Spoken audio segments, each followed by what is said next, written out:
Monsieur l'arbitre, bonjour. Donc le coup d'envoi va être effectué par Monsieur Michel Fernandez, donc l'agence du marché, donc bien sûr du Crédit Agricole et de Nayac. C'est un ça, je ne vais pas des bêtises. Voilà, le coup d'envoi, je ne sais pas si c'est un ancien footballeur, mais il va s'arranger. Ça va aller. Ah bah non. Allez. Coup d'envoi fictif. Voilà, Monsieur Fernandez, à vous donner donc le coup d'envoi du Crédit Agricole. Allez-y, tapez. Bravo, on applaudit s'il vous plaît, merci.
sera pour qui? Sera pour Créteil.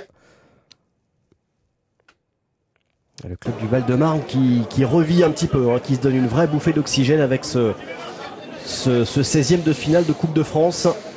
Ça fait quelques années que Créteil végète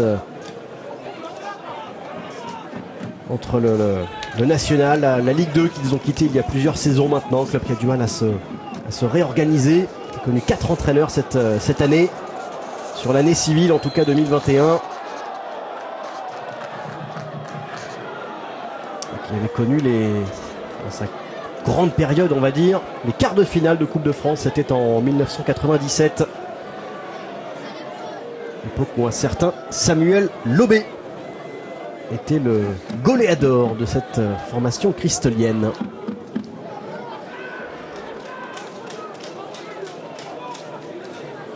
Ils avaient perdu face à Guingamp en prolongation. Ouais, c'était même au Parc des Princes. Hein. Le match s'était déroulé au Parc des Princes pour Créteil à cette époque-là. Et c'est vrai qu'ils espèrent, pourquoi pas, essayer d'avancer dans cette compétition. Le tirage au sort leur a été favorable, puisque pour l'instant, ils n'ont affronté que des clubs de niveau inférieur. Créteil, ils ont eu cette chance-là au tirage, alors que par exemple, au tour précédent, dans leur poule au tirage au sort, il y avait des gros clubs de Ligue 1, comme le Paris Saint-Germain ou Lille. Ils avaient réussi à attirer un club de régional avec Vénissieux. Là, c'est encore un club de niveau inférieur, un club de National 2. Attention, ce ballon qui passe au-dessus du but de la Borde, il y avait faute. Non, ce sera même un corner, pardon. Pas de faute, mais corner. C'est vrai qu'ils ont su profiter de ce tirage au sort favorable, un petit peu comme l'a fait Versailles par exemple, autre club de région parisienne qui s'est qualifié tout à l'heure pour les 8e de finale de Coupe de France, qui a un petit peu le même parcours que Bergerac. Ils sont 2e de leur poule de National 2, qui est dominée pour l'instant par la réserve de Lorient. Donc pour l'instant ce serait Versailles qui monterait en National 1 et qui a également profité d'un tirage au sort favorable pour accéder aux 8e de finale de Coupe de France. Ils se sont imposés 4-0 face à La Roche-sur-Yon. On était également dans les premiers matchs de cette journée les qualifications de Nantes qui s'est imposé 2-0 face à Vitré, de Toulouse qui a battu Cannes 1-0 et de Brest qui a battu Bordeaux, une équipe de Bordeaux diminuée par une épidémie de Covid. Victoire 3-0 pour les hommes de Michel Derzakarian. Et la touche sera de nouveau cristolienne. On le voit, hein, Alexis Arrojo dont vous parliez, Romain, qui avait été décisif lors du tour précédent. Joueur de petit gabarit. On va essayer de trouver Flochon dans la surface de réparation côté cristolien. Ce sera pour Arrojo. Flochon qui se bat pour récupérer cette balle. Julien Serrano également.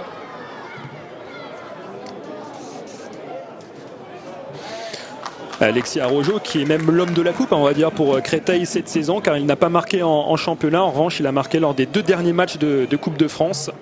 Ça avait été le cas au 8e tour lors du succès de la qualification contre Sarrebourg à l'extérieur. Et ensuite donc le doublé en 32e de finale contre Vénissieux. C'est le 6e match dans cette saison de Coupe de France pour Créteil. C'est le 7e pour Bergerac.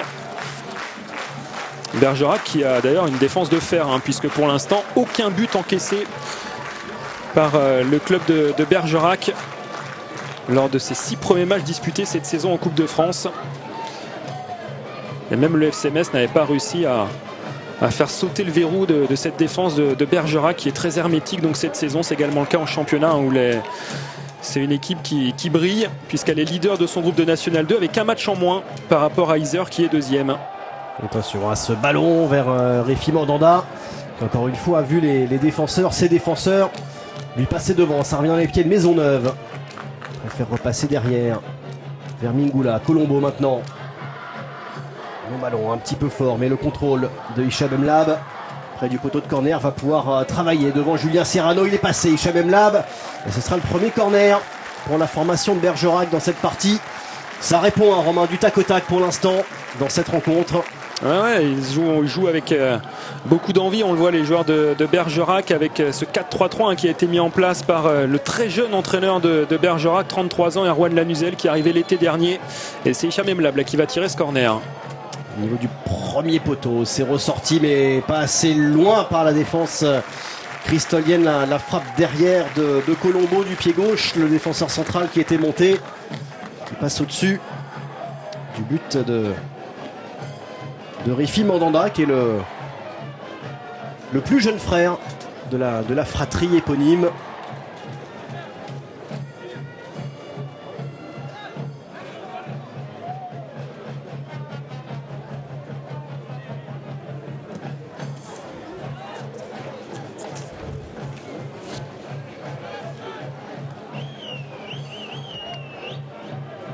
Qui avait tenté une aventure en Norvège d'ailleurs la saison dernière, Rifi Mandanda à Kongsvinger, avant de revenir en France du côté de Créteil désormais, où il est venu concurrencer Romain Cagnon qui était le gardien la saison dernière de cette formation cristolienne.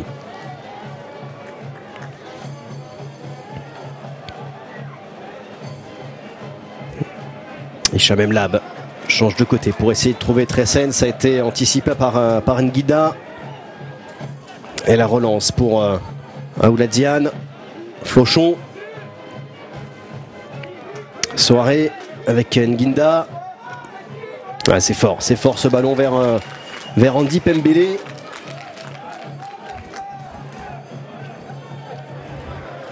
Et le ballon renversé de l'autre côté, un petit peu d'espace ici pour Ducrot, avec le retour d'Arojo pour essayer de gêner son latéral. C'est repoussé, la frappe de loin qui passe à côté du but de Rifi Mandanda. Et ils tentent, les joueurs de Bergerac, la belle frappe de Maisonneuve. C'est des joueurs qui sont en totale confiance, avec le début de saison qui est quasiment parfait. Seulement 2 petites défaites depuis l'entame de cette saison, toutes compétitions confondues. Et là, cette belle frappe lointaine de Maisonneuve, qui est l'un des cadres de l'équipe, lui qui a déjà d'ailleurs évolué au niveau national, à l'étage au-dessus dans sa carrière. C'est le meilleur buteur du club en National 2 cette saison, joueur d'expérience, 35 ans. C'est le meilleur relayeur droit, Paul Maisonneuve.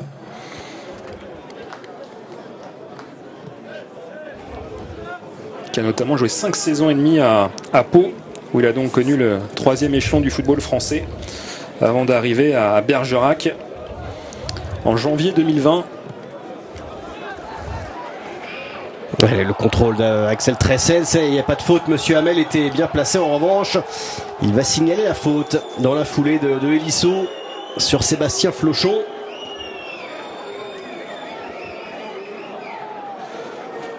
On voit qu'il y a de belles intentions du côté de Bergerac dans le pressing et également dans l'utilisation du ballon, avec Hicham Emlab là notamment qui s'est bien battu.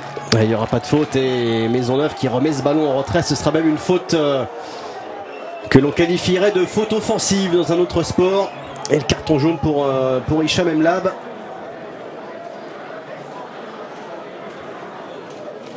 C'est Soaré qui reste au sol, le défenseur cristolien.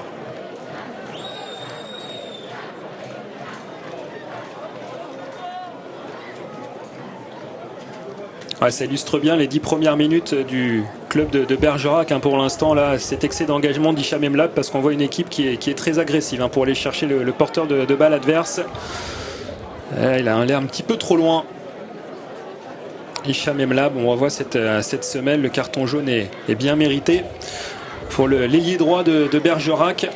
Alors pour Erwan Lanuzel, donc l'entraîneur de Bergerac, pour lui la clé de ce match, ça sera comme au tour précédent, donc d'être bien solide défensivement, mais aussi de mieux tenir le ballon lorsqu'ils l'auront dans les pieds, les joueurs de la Dordogne, parce qu'au tour précédent, s'il y avait un petit bémol dans le match nul 0-0 contre Metz malgré la qualification, ça avait été dans la maîtrise du ballon. Ils avaient eu du mal à ressortir et à se créer des occasions.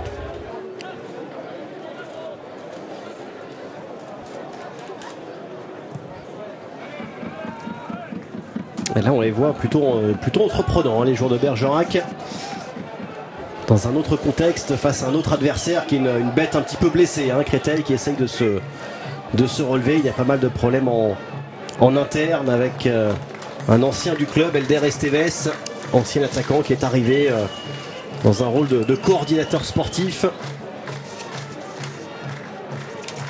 Et certains y voient une défiance envers Carlos Jorge Rui Pataka. Là aussi un ancien autre attaquant qui a évolué en Ligue 1 à Montpellier notamment, qui lui est directeur sportif du club du Val-de-Marne, qui s'est restructuré il y a quelques années maintenant, qui a fait un petit peu le ménage dans son staff. Rui Pataka qui a connu quasiment tous les rôles à Créteil. Il a été joueur, il a été entraîneur adjoint, il a même été entraîneur numéro 1 par intérim. Maintenant il est directeur général, il lui manque plus que le rôle de président. Qui est occupé par Armand Lopez. Ce sera compliqué. Là c'est chasse gardée. Oui. C'est chasse gardée là, dans le Val-de-Marne. C'est une vraie personnalité locale, Armand Lopez.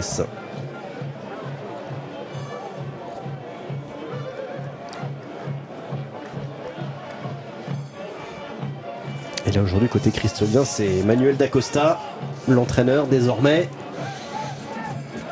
On essaie de trouver un petit peu de stabilité, même si les résultats peinent à venir. Créteil avait trouvé un peu de stabilité avec Carlos Secretario, mais qui malheureusement a dû quitter ses fonctions en raison de son état de santé. Et derrière, ça a été compliqué de retrouver justement cette stabilité.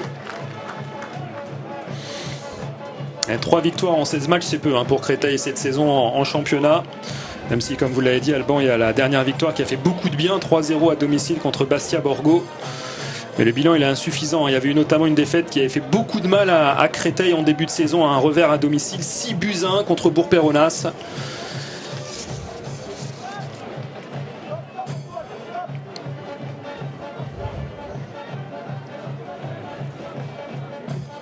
Et Créteil qui s'était maintenu en National 1. Parce qu'il n'y avait pas eu de championnat en N2.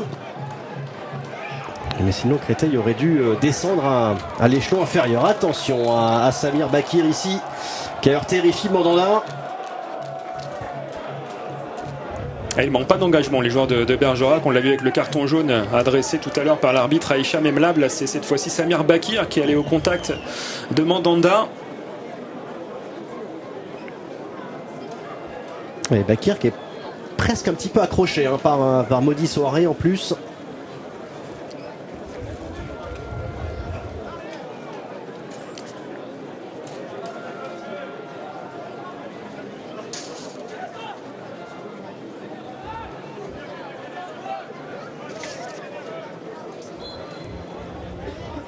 On voit bien sur ce plan les 3 joueurs offensifs de Bergerac avec le numéro 11 à gauche, Axel Tressens, Samir Bakir dans l'axe, le numéro 9 et Hicham Emlab, le numéro 10 qui joue au poste d'ailier droit.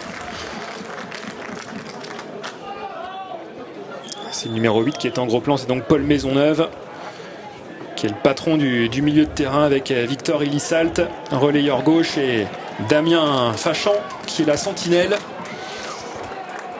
Et le voici, Elisalt, justement le ballon un petit peu fort vers Axel Tressens.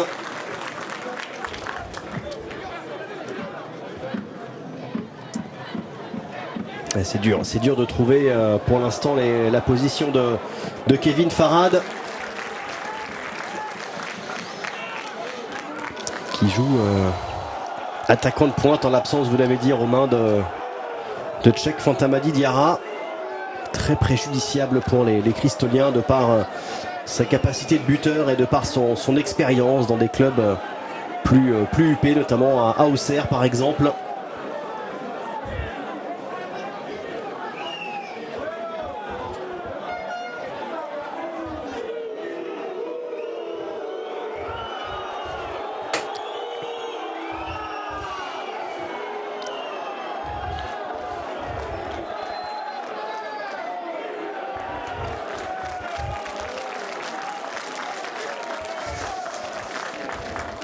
Pour Bergerac, il s'agit quand même du 3e 16e de finale de son histoire en Coupe de France. Les 2 précédents ont été disputés récemment, donc ça montre bien que c'est un club qui est en train de se structurer, de monter en puissance depuis quelques années maintenant.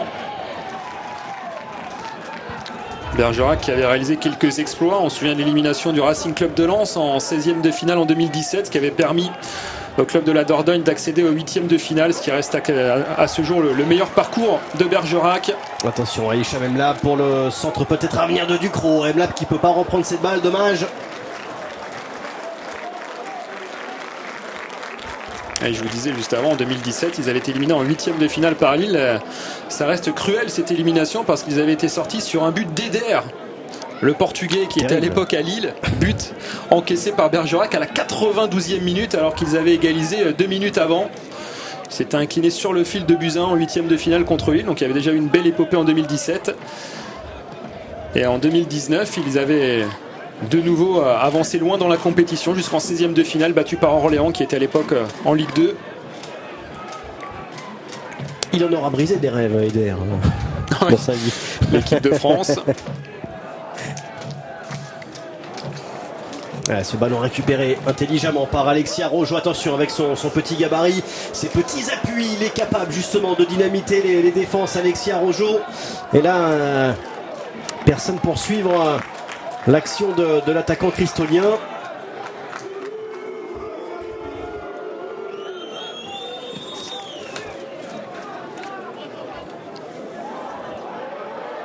Et pas de faute ici sur Kevin Farhad.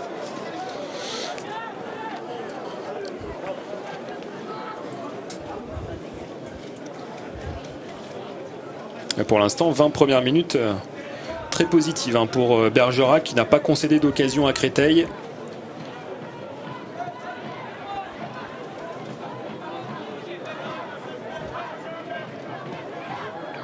Attention, pas un cadeau ce ballon. Il n'y a pas de pressing sur la board. Le portier de Bergerac. C'est Sébastien Flochon, l'ancien Camblisien, qui s'était chargé du pressing devant ses trois attaquants. Et forcément, le milieu de terrain est un petit peu déplumé maintenant. Côté cristolien, ça revient sur Axel Tressan. Ce ballon, Mlab, pour essayer de trouver dans la profondeur devant Samir Bakir. Et il était en position de hors-jeu, l'attaquant de Bergerac. Et nouvelle alerte là pour la défense cristolienne. Sous l'impulsion de Mlab, il y a beaucoup de bonnes actions qui passent pour l'instant par l'ancien joueur de la réserve, d'entre autres, vous l'avez dit, du Paris Saint-Germain tout à l'heure. Ah, ça joue bien, clairement, on le voit du côté de Bergerac. Les meilleures intentions, elles sont pour le club de National 2 pour le moment.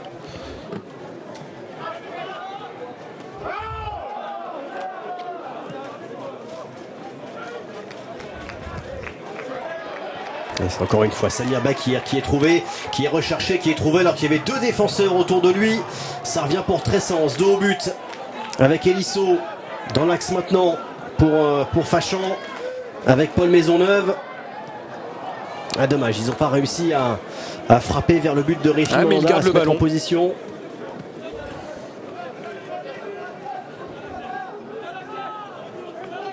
Et effectivement, il garde le ballon et ils font reculer pour l'instant les hommes d'Emmanuel Dacosta. Encore une fois Bakir dans le dos de la défense.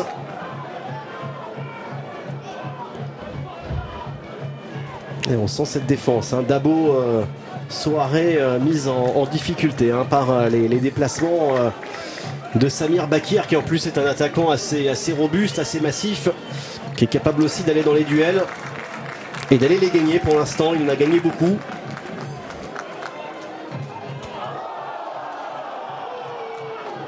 Au tour précédent, Dabo et Serrano n'étaient pas présents contre Vénissieux lors du dernier match joué par Créteil, puisque bien sûr ces deux clubs n'ont pas joué depuis leur dernière rencontre en 32e de finale de Coupe de France. Ils reprendront leur championnat, que ce soit en National ou en National 2, dans quelques jours. Ouais, quel contrôle d'Hicham Mlab encore, qui va avoir le dédoublement de Ducrot, le centre au niveau du point de pénalty. Ouais, il y avait quasiment tous les cristoliens dans leur surface de réparation. Ils souffrent pour l'instant, les pensionnaires de National 1. Il y a de la qualité du côté de Bergerac, on le voit dans les transmissions, même dans le jeu long, souvent les longs ballons vers Bakir sont assez précis, ou les changements d'aile souvent vers Hicham Mlab. Il va falloir concrétiser là ces belles intentions pour les joueurs de la Dordogne. 14 buts marqués cette saison en Coupe de France en 6 matchs joués et aucun encaissé.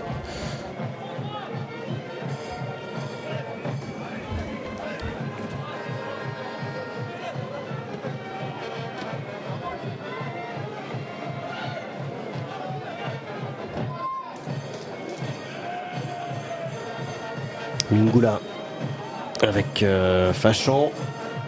Mlab, ce serait une touche pour les joueurs de Bergerac qui pour l'instant dominent ces 23 premières minutes.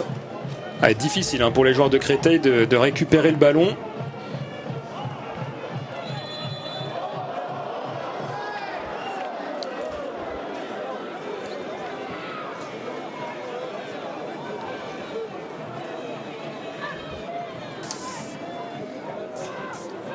Ouais, rappelons les absences de Diarra et de Batista côté Créteil.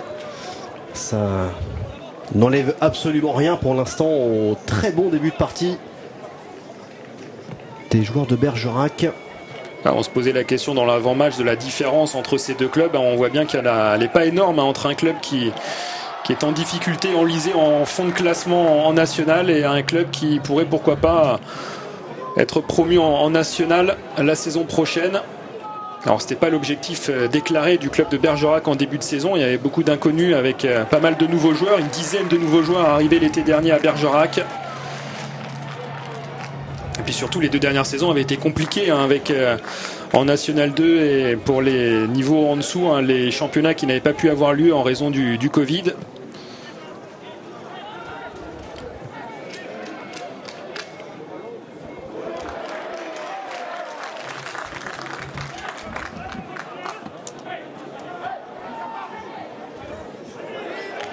Encore une fois ils sont pris, dans les duels.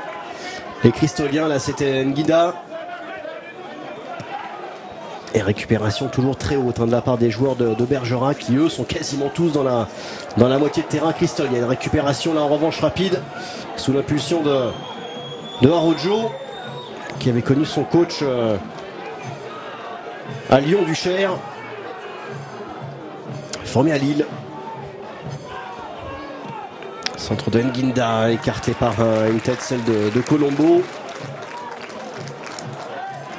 Et la relance pour Hicham Lab.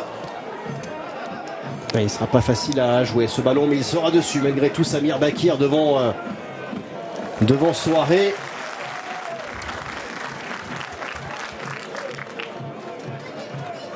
Maisonneuve.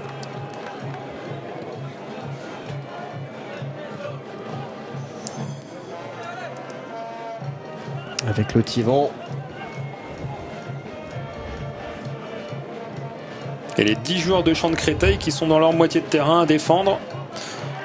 Pas vraiment un gros pressing sur le porteur du ballon pour la part des joueurs de Créteil. Il n'y a pas de position de hors-jeu pour Paul Maisonneuve, qui n'a pas pu se mettre sur son bon pied, qui a préféré obtenir le corner pour son équipe.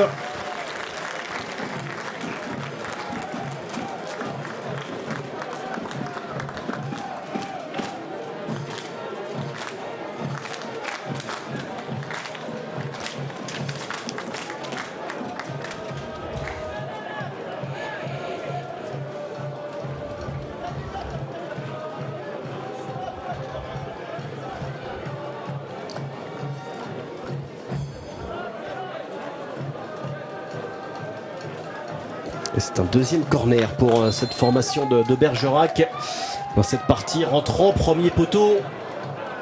Ballon qui reste dans les pieds des joueurs de la Dordogne. Hicham Mlab qui travaille devant son vis-à-vis. Le centre fort d'Hicham Mlab qui a failli surprendre Rifi Mandanda.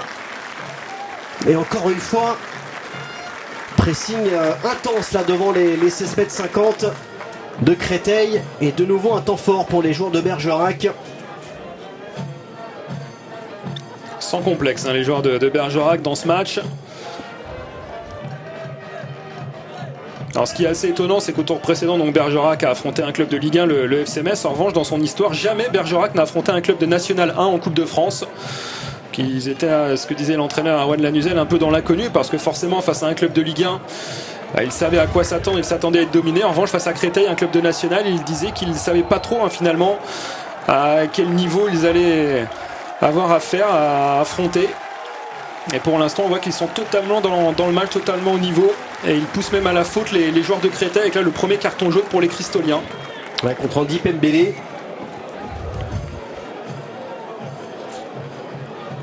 qui était revenu en position défensive et qui fait faute à l'entrée de la surface de réparation. Un carton jaune de chaque côté du coup Après celui reçu par Hicham Mlab tout à l'heure. Ouais, il fait le contrôle et ouais, il a le bras et le coude au niveau du visage d'Axel Tressens. On revoit tout à l'heure là ce centre-tir de la part de Hicham Mlab.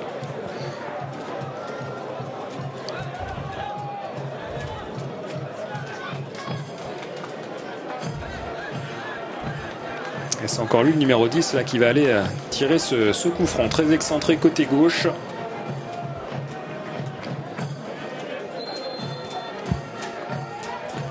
Mlab, c'est loin au second poteau, il a été presque surpris. Là, le Thiévan, au second poteau, il y a beaucoup de monde qui était devant cette balle. Il n'a pas pu s'orienter vers le but de Rifi Mandanda. C'est encore un beau coup franc de la part de Hicham Mlab, qui a été formé au Stade Rennais, où il avait brillé chez les jeunes en remportant la Coupe Gambardella en 2008 contre les Girondins de Bordeaux. Et il avait été buteur en finale au Stade de France. Lors de cette victoire en Gambardella, c'était la génération rennaise avec Yann Mvila, Damien Le Tallec, Yacine Brahimi, Vincent Pajot. Des joueurs qui ont ensuite percé avec le Stade Rennais ou avec d'autres clubs en Ligue 1.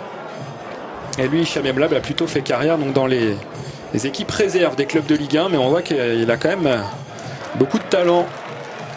Hicham Mlab, désormais à 31 ans.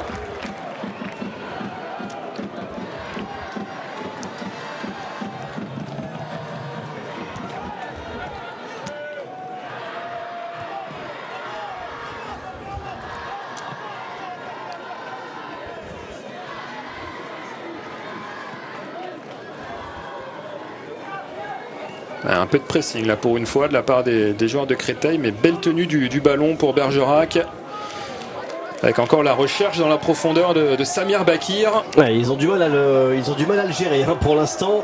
Ah, il est costaud Samir Bakir, on le voit, il a quand même un physique imposant.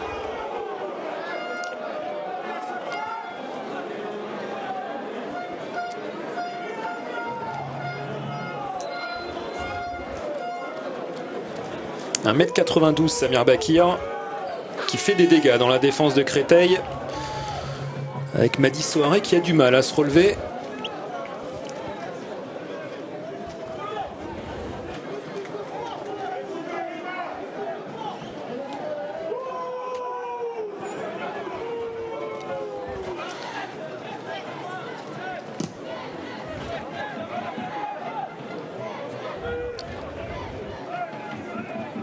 Et une demi-heure de jeu et on attend toujours la première occasion pour Créteil dans ce match.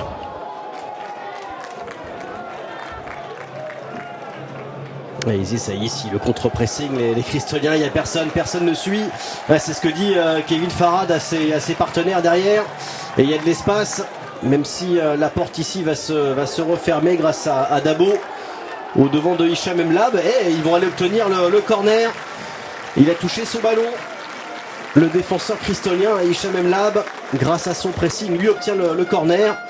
Et c'est vrai que Créteil est en difficulté clairement dans cette première demi-heure. Ouais, c'est touché ici avec le pied droit.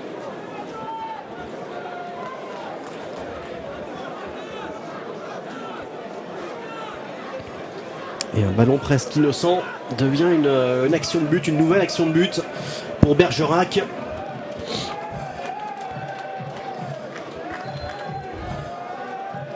Hicham Mlab pour le frapper, écarté temporairement par la défense cristolienne. Mlab, ça passe devant tout le monde et le petit coup de tête en retrait de la part de Dabo vers Rifi Mandanda. Pas serein, l'équipe de Créteil, elle est bousculée pour l'instant. La formation cristolienne. À Créteil qui joue son premier 16e de finale de Coupe de France depuis 10 ans. Hein. La dernière fois, c'était la saison 2011-2012. Et pour retrouver même trace d'une qualification de Créteil en 8e de finale, ce qui pourrait être le cas aujourd'hui, il faut remonter encore plus loin au début des années 2000, en saison 2002-2003. On voit que ça va pas être facile aujourd'hui pour Créteil d'aller chercher la qualification sur la pelouse de Bergerac.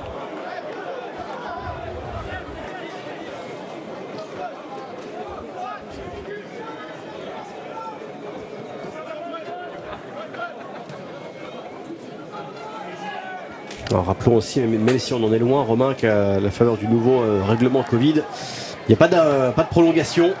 Ce serait une séance de tir au but direct en cas de match nul au terme des 90 minutes, en tout cas au terme du temps réglementaire. On en est loin, on a passé le tiers de cette partie pour l'instant, 0-0.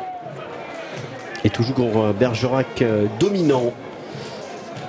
Le Thiévan avec Colombo, Ducrot.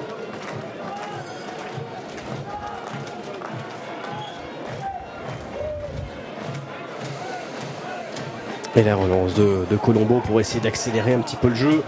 Et là, il va y avoir de l'espace un petit peu pour les Cristoliens avec Aouladzian, pour Alexis Arrojo.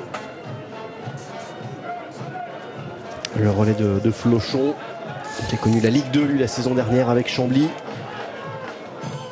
Il fait partie des nombreux joueurs à avoir quitté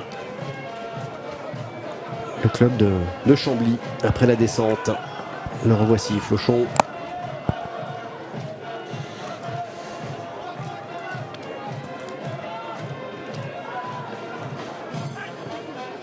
Madi Soirée avec Nguinda. Le centre d'Nguinda anticipé par le retour de Colombo, et c'est en plus sauvé par le Thiévan, pas de corner.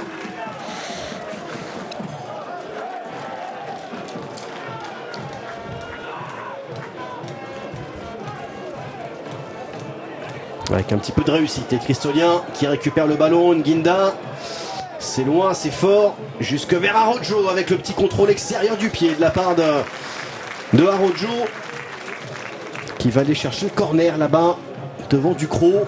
C'est laborieux pour Créteil dans l'élaboration du jeu, mais malgré tout il y a ce corner qui peut être une possibilité.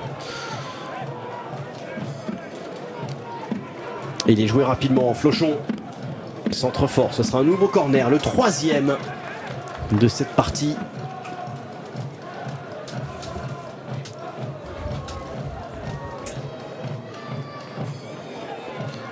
Pas habitués à jouer cette saison sans leur buteur malien, un Tchèque Fantamadi Diarra, les Cristoliens, eux qui en plus doivent se passer de Belkouche, de Irep et Mogdad également blessés. Ouais, le corner avec la tête, elle passe au-dessus de la barre transversale, cette tête de Kevin Farad qui touche très très peu de ballons, l'attaquant guadeloupéen.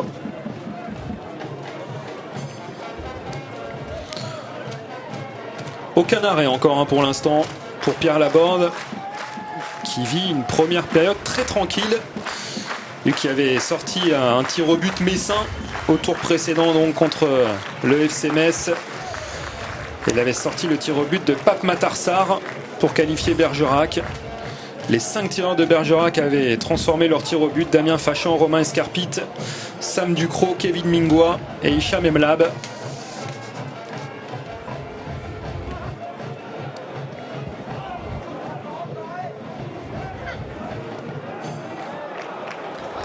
Et long ballon de Fachan, et c'est passé devant Julien Serrano. Ça profite à Hicham Emlab dans la surface de réparation. Il avait réussi le crochet, Hicham Emlab, sur l'ancien monégasque, et il avait choisi l'option individuelle cette fois-ci et choisi la frappe au premier poteau. Alors qu'il avait 3 partenaires devant le but dans la surface. C'est ce qui est étonnant parce qu'on l'a souvent vu altruiste. On a vu que ça se projetait vite dans la surface de réparation adverse pour les joueurs de Bergerac, là, avec 3 joueurs donc, qui étaient au centre, prêts à recevoir un centre de Hicham Emlab.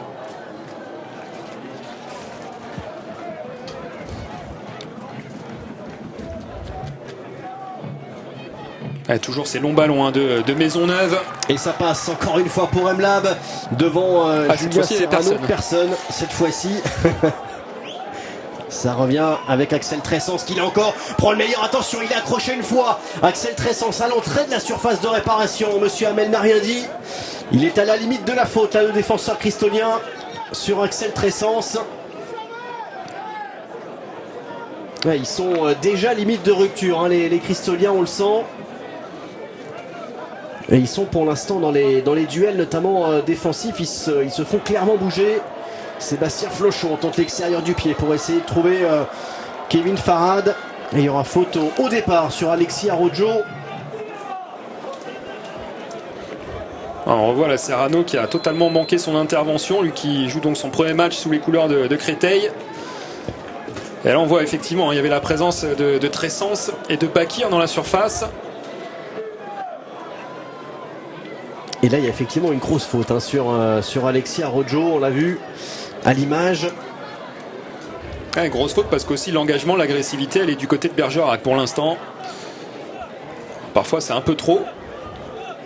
Mais au moins on ne peut pas leur reprocher d'être dans leur match et de vouloir essayer de faire le jeu, d'aller presser les joueurs de Créteil lorsqu'ils ont le ballon.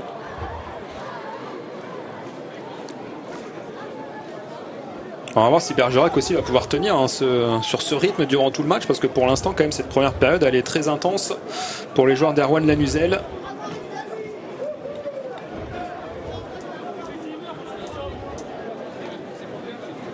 Le voici de dos, le jeune coach de Bergerac qui était à Poitiers la saison dernière en N3. C'est la première fois qu'il entraîne un club à ce niveau du football français en National 2.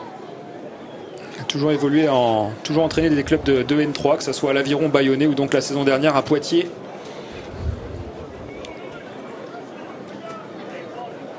Il a arrêté très tôt sa carrière de joueur à 22 ans avant de basculer. Ensuite donc sur le rôle d'entraîneur, d'abord en tant qu'adjoint à Biarritz, puis à l'Aviron Bayonnais.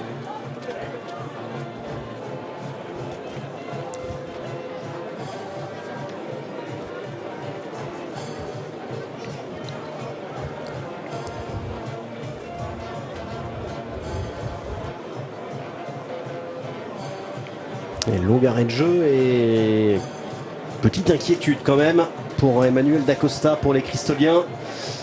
Et pour Alexis Arrojo qui était jusqu'à présent sans doute celui par qui le danger venait hein, pour l'instant. On vous a donné la liste des absents tout à l'heure du côté de Créteil. Là ça sera un gros coup dur quand même hein, pour Créteil. Arrojo qui avait été l'homme fort au tour précédent contre Vénissieux, sachant que Cheikh Fantima Didiara, l'autre joueur offensif majeur, n'est pas présent.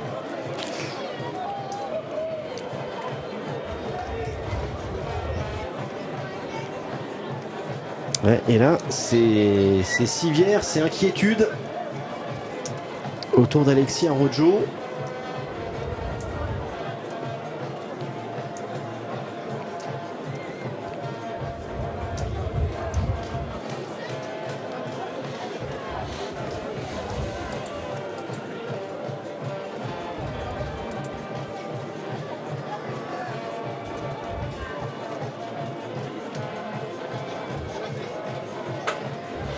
Ouais, c'est sur cette intervention de Fachan, le capitaine de Bergerac. En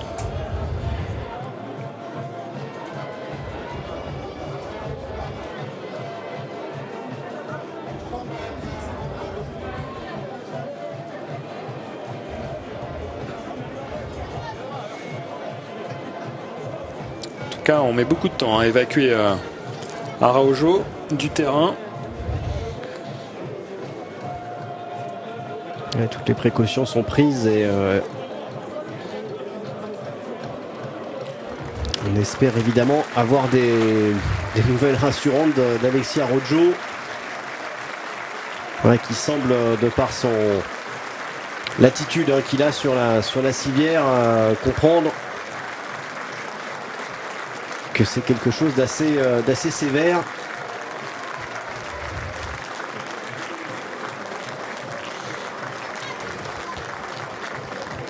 C'est vrai que les solutions seront pas légion offensivement côté Créteil. Il y a Kamel Chergui notamment qui pourrait être amené et appelé à rentrer.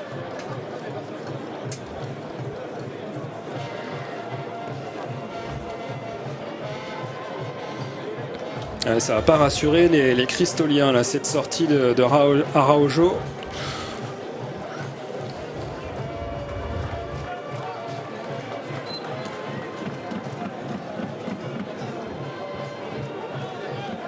Et donc infériorité numérique temporaire du côté de Créteil. Le temps qu'un remplaçant entre. Il va falloir réagir rapidement là. Ouais, c'est même étonnant vu le temps qu'a pris le changement, vu le temps qu'a pris l'évacuation d'Arrojo, qu'il n'y ait pas eu déjà un joueur qui soit parti à l'échauffement du côté de Créteil. Ouais, peut-être une possibilité à exploiter d'ailleurs en supériorité numérique pour Bergerac. Et si on en reste là à la mi-temps sur ce score de 0-0, pourra malgré tout avoir peut-être quelques petits regrets après avoir livré une belle première période, de ne pas avoir marqué durant ces 45 belles premières minutes.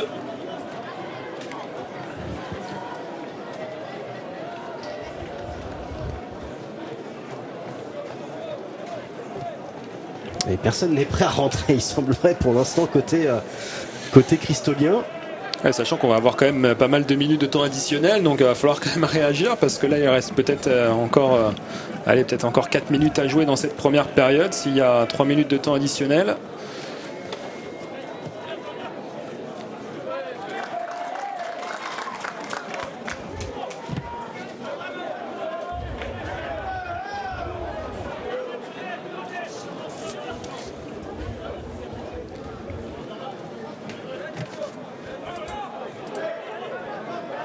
Et le ballon pour Le Thiévan, centre fort anticipé sur la trajectoire de Serrano.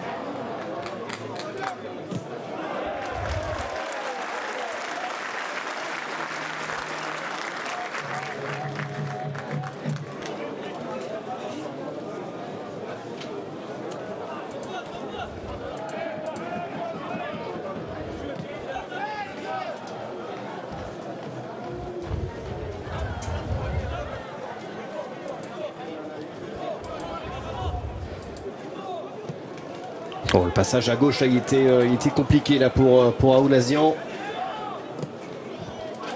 qui tente du coup d'alerter de l'autre côté Andy Pembele. Il n'y aura pas de faute, pas de coup de sifflet en tout cas de la part de Monsieur Hamel sur Andy Pembele. Il y a eu un double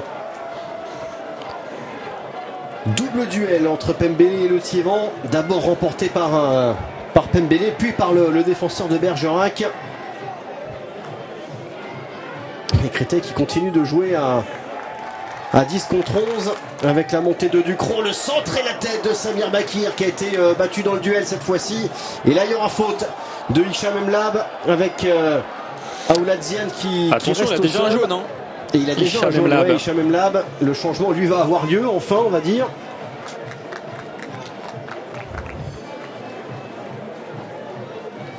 Je pense qu'il en joue aussi un petit peu du coup Younes Aoulazian.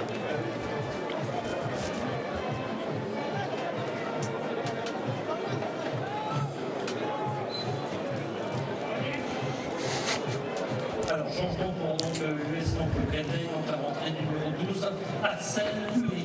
Et Axel Uri qui est rentré. C'est pas Kamel Chergui, c'est Axel Uri qui est rentré. Voilà, sans s'affoler, Créteil a effectué le changement avant la fin de cette première période. Et encore un joueur cristolien qui est au sol. Décidément, ils font des dégâts, les joueurs de Bergerac, dans cette première période. C'est cette fois-ci Kevin Farad qui a du mal à se relever.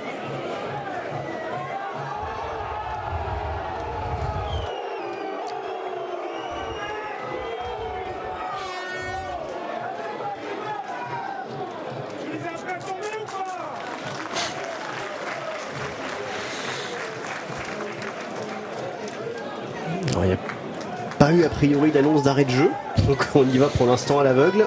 On va en avoir peut-être 3-4 minutes d'arrêt de jeu au moins. Ce serait le minimum.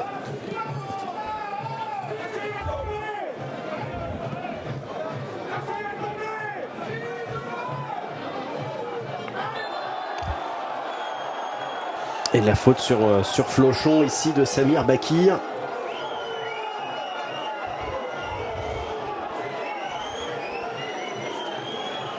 Elle va faire du bien la mi-temps parce que là c'est haché quand même.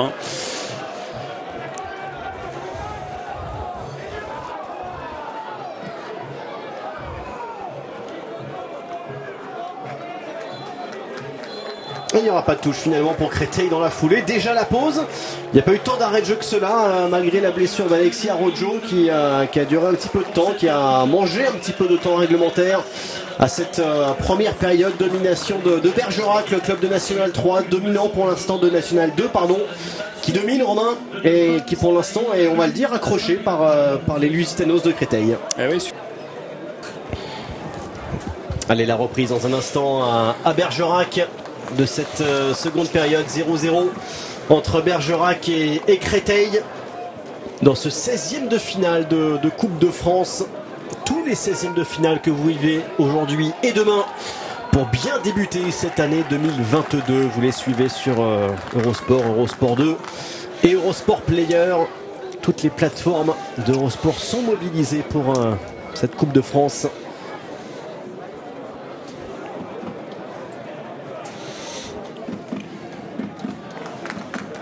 Et on ose imaginer, Romain Hussenois, que Créteil va essayer de se réveiller dans cette seconde période parce que le premier acte a été très difficile pour les joueurs du Val-de-Marne. Ouais, c'est ce qu'on espère, en tout cas une réaction des Cristoliens qui n'ont pas eu une seule occasion durant les 45 premières minutes. C'est simple, si on regarde les stats de la première période, aucun tir cadré pour Créteil, un seul tir seulement.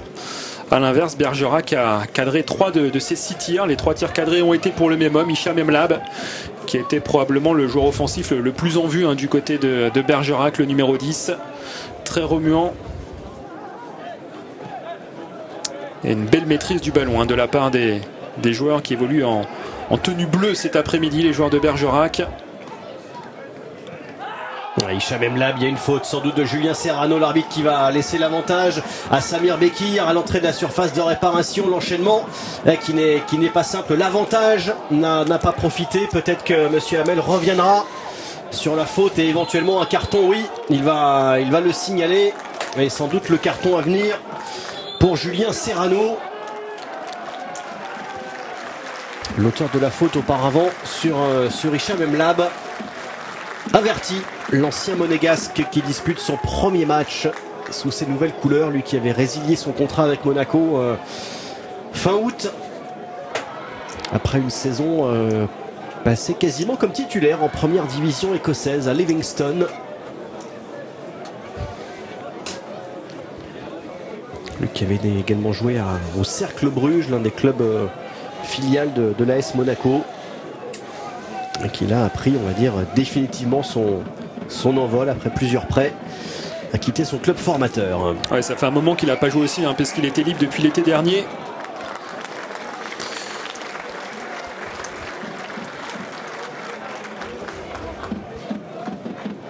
En première période, il y a quand même eu 68% de possession du ballon pour Bergerac, le club de National 2.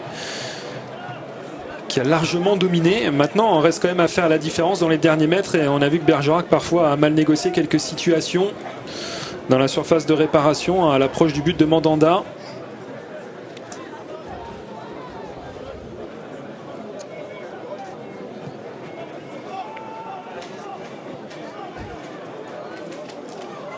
Et duel de numéro 6 remporté par le capitaine Fachan devant Sébastien Flochon. Enfin, les attaquants ils sont très très loin. Même si là ça profite à Andy Pembele, l'ancien joueur du Stade Malherbe de Caen, qui pousse beaucoup trop loin son ballon.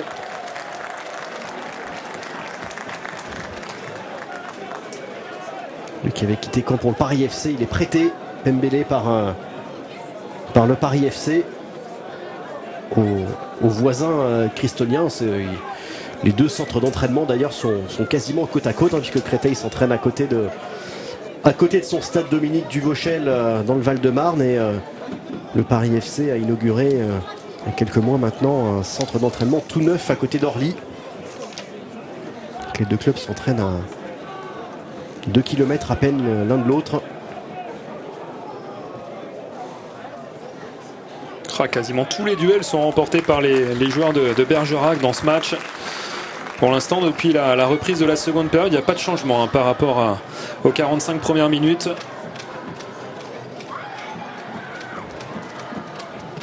Et le pressing de Flochon là qui essayait de gêner un petit peu Fachan sur la première relance. Et la vitesse elle est pour Hicham Emlab qui résiste au retour de Madi Soare.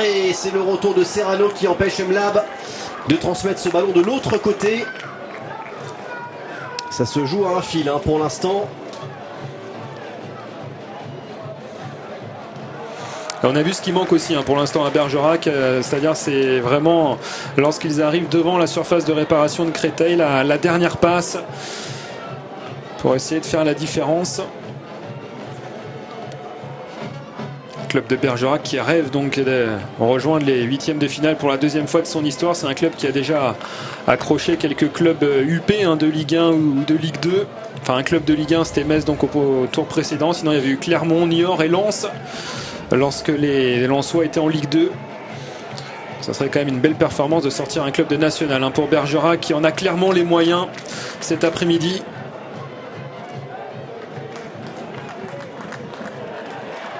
Et la prise de position encore une fois de Samir Bakir qui partait dans le sens opposé au but. Il attend le soutien qui arrive, celui de Ducrot avec Hicham Mlab sans contrôle.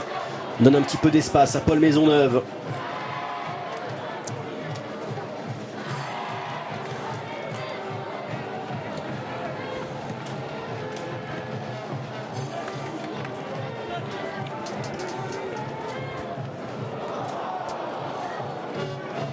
Et le retour salvateur ici encore une fois de Flochon.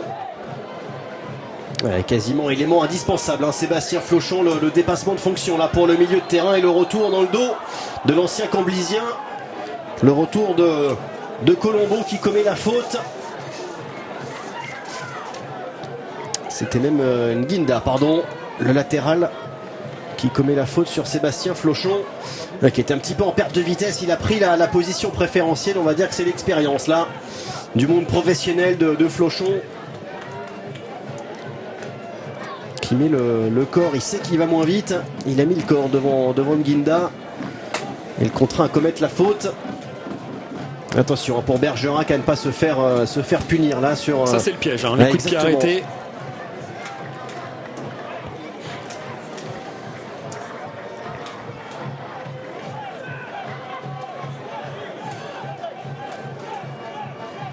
Peut-être l'occasion là enfin de cadrer une tentative sur le but de Pierre Laborde.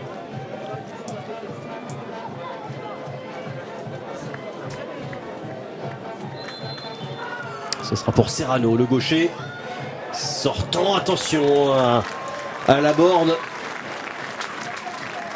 qui a préféré boxer ce ballon.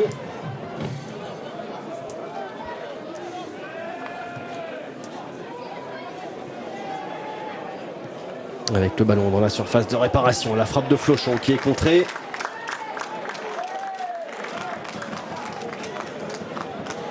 Il est précieux Samir Bakir. Ouais, même dans le retour défensif, il se retrouve comme un numéro 6. C'est dommage là, c'est dévissé de la part de Ducrot. Mais Bakir, en tout cas, c'est difficile de lui prendre le ballon lorsqu'il est servi, même dos au but. C'est un colosse, ce profil atypique d'avant-centre. On voit de moins en moins des grands gabarits comme ça, capables surtout de jouer pour l'équipe.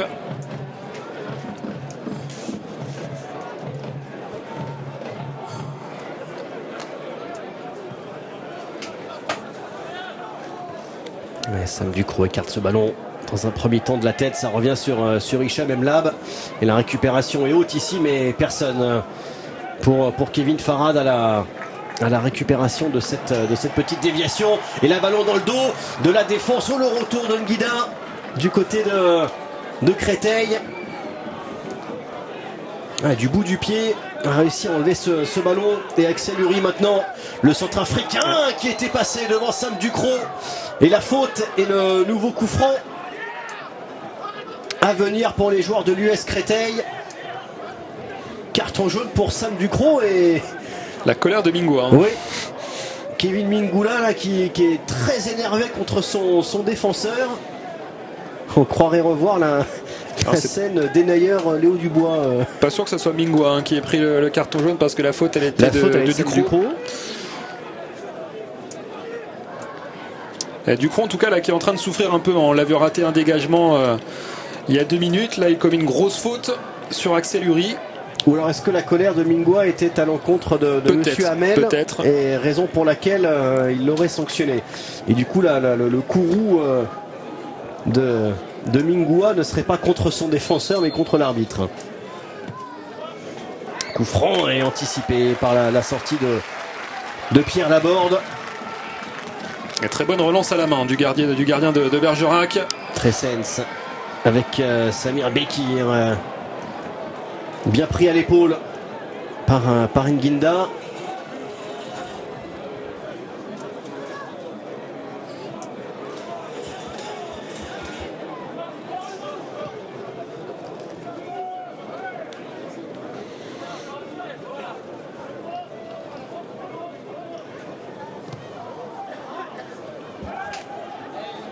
Personne dans cette zone du terrain, en tout cas aucun Christonien.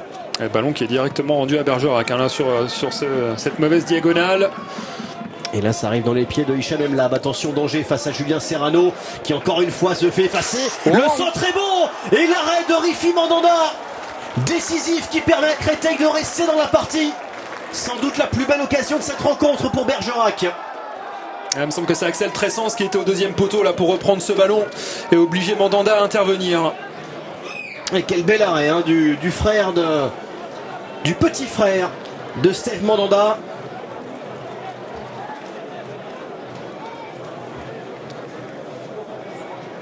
Et la réplique peut-être christolienne. Nginda. Ballon écarté comme il le peut par Freddy Colombo.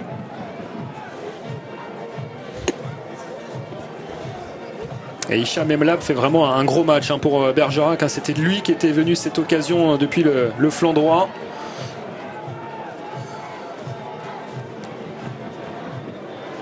Vous le disiez, Romain, il a connu plusieurs réserves professionnelles. Il fait partie sans doute de ce genre de joueurs qui auraient sans doute leur place, parfois un échelon, voire deux au-dessus, mais la vie de footballeur pro est faite parfois de tumultes.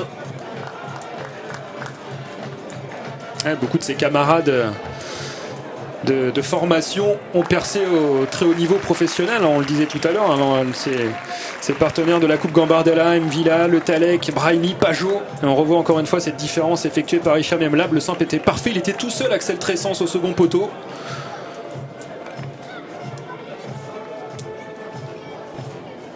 Et Antoine Letiévent est resté au sol, je crois qu'on lui a marché sur le genou, la percée de, je crois que c'est Nginda, le latéral christolien. Juste avant, il a taclé Antoine Letiévent, et sur le tacle, c'est Pembele, pardon, qui semble lui marcher, en tout cas toucher son genou avec les crampons.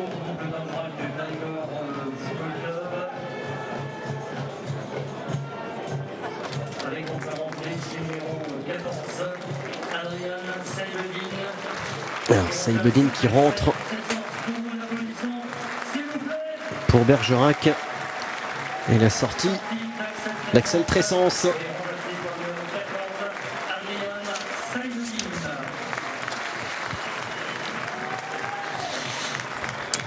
« 27 ans, Adrian Saïbedine, qui fait son entrée donc sur la pelouse, le numéro 14, qui était en Suisse la saison dernière, qui est arrivé donc l'été dernier à Bergerac, lui qui a évolué également dans plusieurs clubs dans la région bordelaise, issu du sud-ouest, et qui avait joué aussi avec la réserve de Dijon un petit peu plus tôt dans sa carrière. Il était absent au tour précédent puisqu'il était malade. C'est un joueur qui aurait dû jouer normalement contre le Football Club de Metz, mais il était absent. Il va essayer de faire la différence lors de la dernière demi-heure de jeu. Et sortie de Julien Serrano côté christolien. Pour sa première avec Créteil, il a souffert, Julien Serrano, l'ancien monégasque devant Hicham Emlab. C'est pas surprenant de voir Julien Serrano sortir puisqu'il n'a pas joué depuis plus d'une demi-saison, depuis la résiliation de son contrat avec Monaco l'été dernier. Et puis effectivement, il a été en difficulté, comme vous l'avez dit, Alban. Il a reçu un carton jaune en première période. On va surveiller le numéro 14 de Bergerac, donc Adrian Saïbedine, qui est un joueur de percussion, un très bon dribbleur, qui a déjà marqué 3 buts en National 2 cette saison, en 11 matchs joués, et qui pourrait donc, pourquoi pas, faire la différence. Il est allé se positionner dans le couloir gauche, en attaque, dans le 4-3-3, donc toujours proposé par Erwan Lanuzel. Ouais, j'allais dire, on va voir comment va se réorganiser Créteil, parce que Kassim Hamada est un droitier, est un latéral droit. Il va jouer poste pour poste à gauche. Le Comorien formé à l'Estac. Passé ensuite par Vierzon, par Beauvais, qui est arrivé la saison dernière à Créteil, qui a d'abord évolué avec la réserve.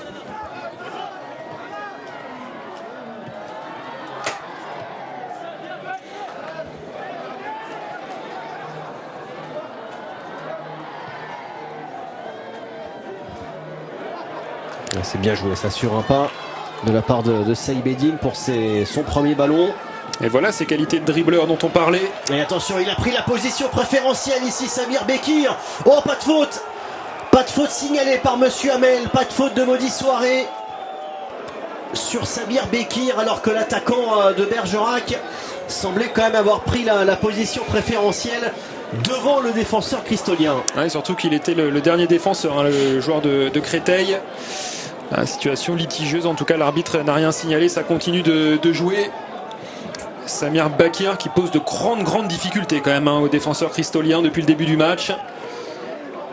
Et là ça se branche un petit peu, et ce depuis 15 minutes entre les deux numéros 6, entre Sébastien Flochon d'un côté et Damien Fachan de l'autre. Et un petit geste de la part du cristolien après que Fachan ait donné le ballon. La passe sans contrôle ici de Flochon, intercepté. Il y aura une deuxième chance pour les cristoliens. Aouladzian avec Pembele. Pembele cherché ici dans la surface de réparation. Bonne anticipation de la part de Paul Laborde. Ouais, c'est litigieux, hein, quand même, l'intervention de Madi Soirée. Ouais, il met quand même les mains. Heureusement qu'il n'y a pas la vidéo épaules en Coupe de France pour Créteil. Pas faux.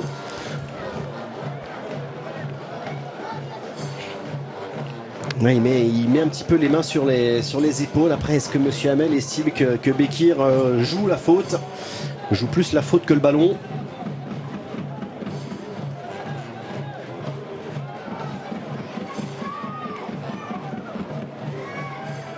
Saïb Eddine devant Nguinda qui va sauver le corner. Et la relance de Dabo. Nguinda.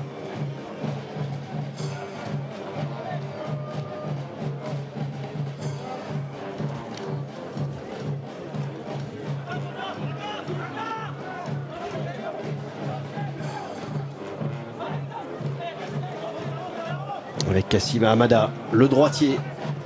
Ouais, tente le pied gauche, c'est pas le meilleur, on s'en est rendu compte. Et ça revient, pas de faute sur Hicham Emlab.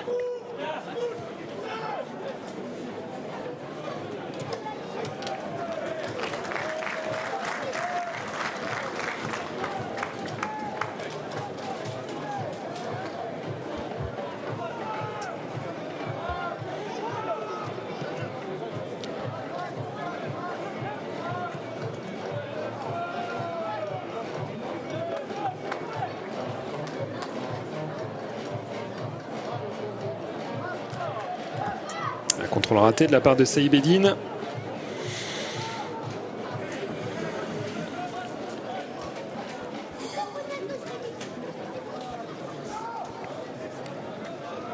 On a dépassé l'heure de jeu, il reste 25 minutes, un tout petit peu plus dans le temps réglementaire, 0-0. On pourrait aller au tir au but, pourquoi pas dans ce match. Ça a déjà été le cas donc pour Bergerac au tour précédent, mais Créteil aussi a déjà joué des séances de tir au but dans son parcours de Coupe de France cette saison. C'était au premier tour, en tout cas pour leur entrée en lice. Ouais, ils en ont joué 2 des séances de tir au but cette saison en Coupe de France, les joueurs de Créteil, et contre des clubs de régional à chaque fois, hein, contre Courbevoie. Il y avait eu un match nul 0-0, Créteil s'en était sorti 4 tirs au but à 1. Et ensuite au tour suivant, c'était au 7e tour.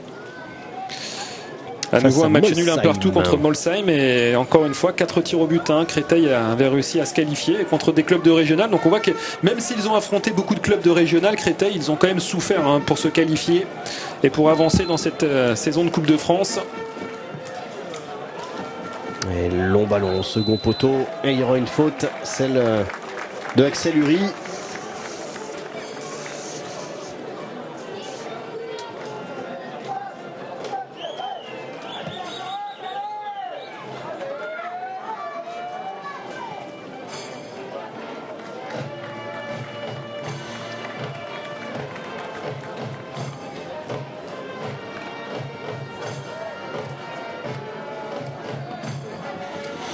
Déjà 20 minutes de jeu en seconde période et on attend encore le premier tir cadré de Créteil dans ce match.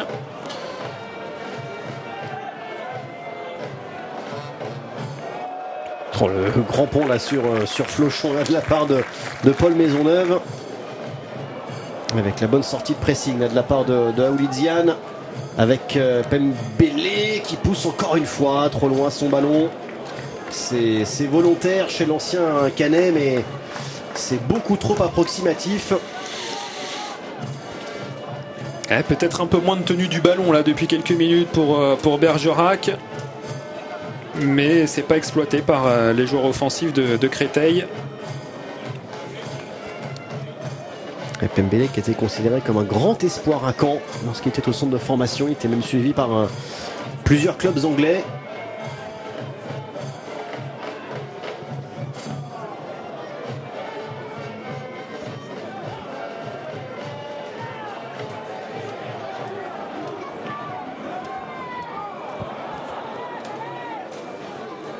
Ils ont plus de difficultés à conserver le ballon là, les joueurs de Bergerac. Aoulidziane avec Kevin Farad et Axel Uri maintenant dans l'axe, dans le cœur du jeu, et il recommet une faute là, Axel Uri, mais le ballon reste dans les pieds des joueurs de Bergerac. Attention à Ducrot, et la sortie ici de Hamada, il y aura faute sur Hicham Mlab.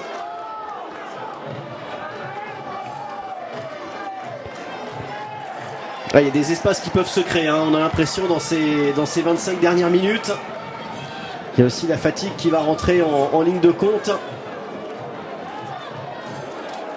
Ballon dans la surface de réparation. Et le bon tacle de la part de Soiré. Il y aura position de hors-jeu de toute façon de Saïd Eddine, qui est signalé au départ.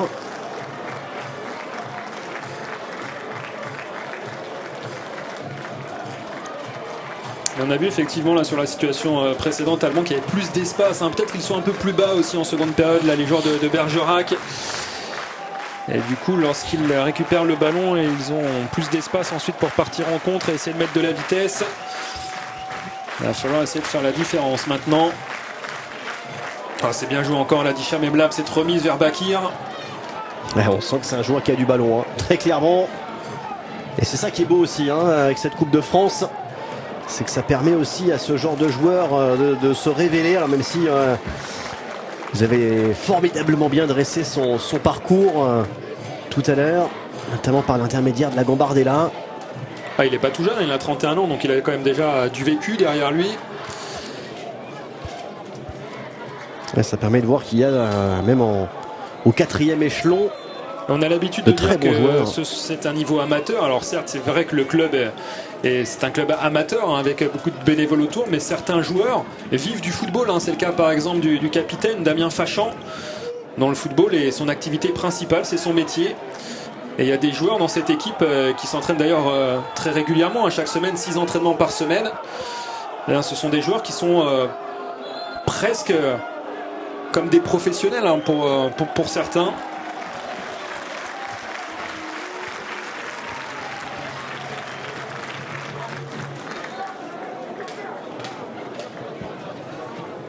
National 2, c'est le niveau où effectivement on commence à avoir certains joueurs qui peuvent parfois avoir une autre activité à côté, mais dont le football reste une activité effectivement presque professionnelle avec des entraînements quasi quotidiens.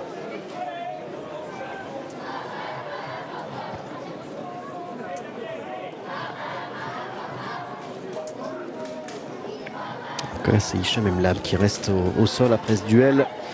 Duel de numéro 10. avec Aouladian.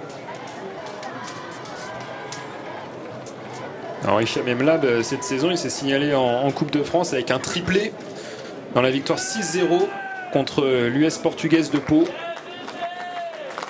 Et ensuite, il a récidivé en inscrivant un but contre le Stade Bordelais au 7e tour. Et c'est lui, Hicham Emlab, qui avait inscrit le tir au but décisif. Le dernier tir au but de Bergerac contre le Football Club de Metz en 32e de finale.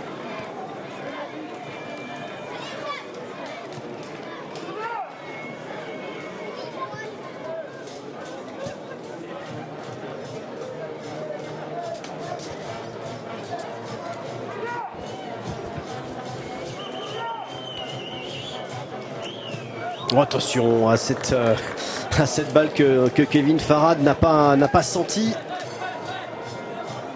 Et la transmission était dangereuse et là le pressing se met quand même en place. Côté cristolien, la domination existe toujours mais elle est moins franche. Côté Bergerac. Alors combien de temps ça peut tenir d'un côté et de l'autre? On aurait presque tendance à dire, Romain, que là, la première équipe qui marque... ça peut être le chaos. Ouais, on connaît la suite. C'est très difficile. Attention à ce ballon pour Samir Bakir dans la surface de réparation. Le retour d'Nguinda. Pas de faute. Et le petit extérieur du pied intéressant. Et Kevin Farad qui va avoir de l'espace. Lui a exploité encore une fois. Un ballon poussé un petit peu loin. Freddy Colombo là, qui est bien intervenu devant Kevin Farad. Hicham Emlab, la montée de Sam Ducrot sur sa droite, il tente l'individuel avec le petit pont tenté sur Flochon, c'est pas passé. Et le ballon qui revient sur Kevin Farad. Est-ce qu'il a pris ce ballon de la main? Non, c'est hors jeu.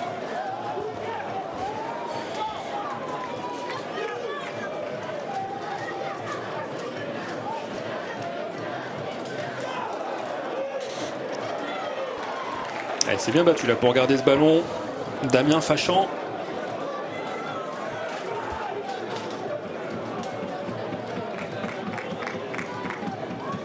Damien Fachan, ça fait 10 ans qu'il vit du football en évoluant à l'échelon de la Nationale 2.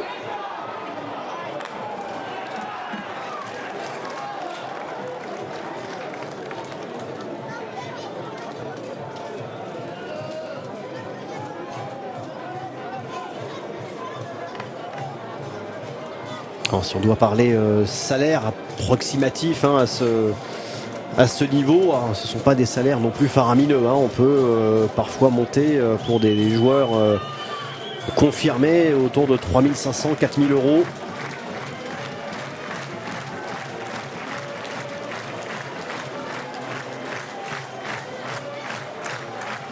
Allez, pour vous donner une idée, le président de Bergerac, Christophe Auvel, nous disait que le budget du club de Bergerac, c'est 1 100 000 euros pour cette saison 2021-2022. Alors un budget qui a été un peu revu à la baisse, bien sûr en raison du contexte sanitaire depuis 2 ans. Mais tout de même, c'est un club qui est en train de se structurer, qui est reparti sur un nouveau projet l'été dernier. Pour l'instant, on voit que ça fonctionne avec le nouvel entraîneur Erwan Lanuzel. Bergerac propose vraiment un jeu assez attractif qui pourrait permettre à ce club, pourquoi pas, donc de rallier la nationale, le National 1 en tout cas la saison prochaine.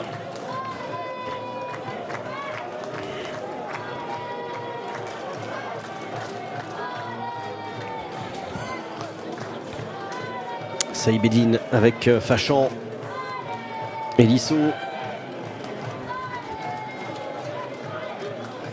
On sent que les courses sont un petit peu moins franches.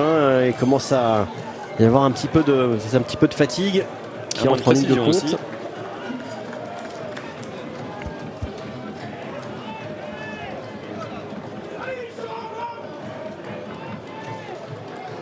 Il faut dire que Emlab et Bakir ont beaucoup donné dans ce match. Et la différence par rapport au match précédent contre Metz, c'est que cette fois-ci, Bergerac a quand même eu des situations et a affiché un très beau visage offensif. Alors que contre Metz, il avait la plupart du temps défendu pour aller jusqu'au tir au but.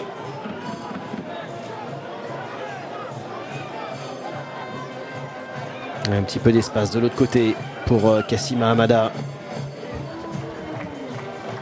que Kamel Chergui, un élément offensif, va rentrer côté cristolien. C'est Romain Escarpite qui va le limiter côté Bergerac.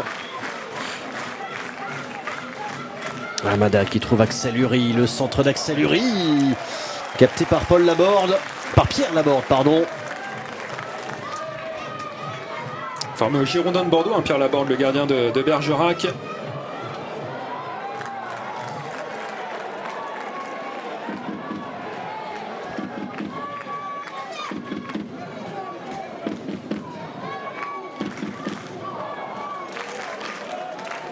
Le club de la Dordogne qui a une forte identité régionale avec beaucoup de joueurs qui sont issus du sud-ouest de la Nouvelle-Aquitaine.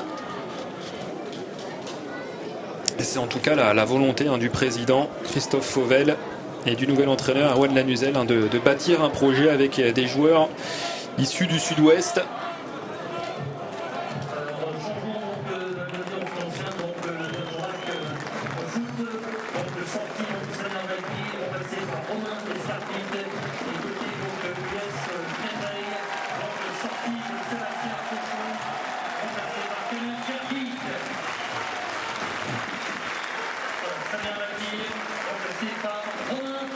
Samuel Bakir, l'avant-centre de Bergerac sort remplacé par le numéro 17 Romain Escarpite, formé à l'Aviron Bayonnais,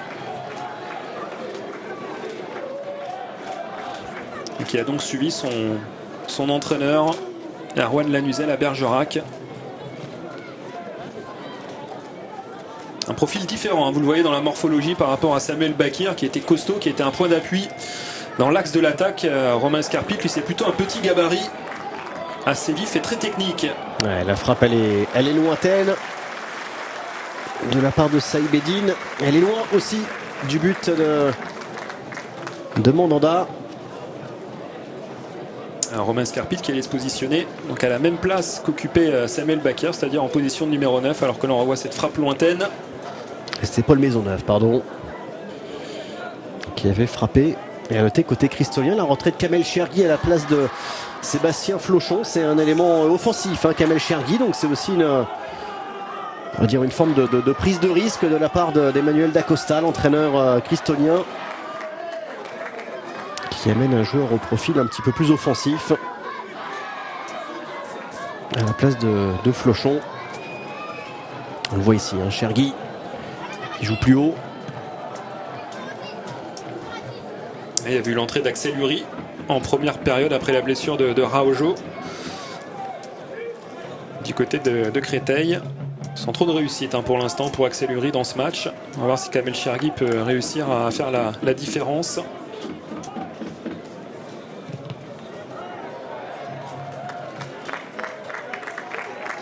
Romain Escarpite là que vous voyez, donc le numéro 17, un maillot bleu pour Bergerac, a lui évolué avec la réserve de l'Olympique Lyonnais. Il était même parti un an en Espagne à la Real Sociedad où il a tenté sa chance.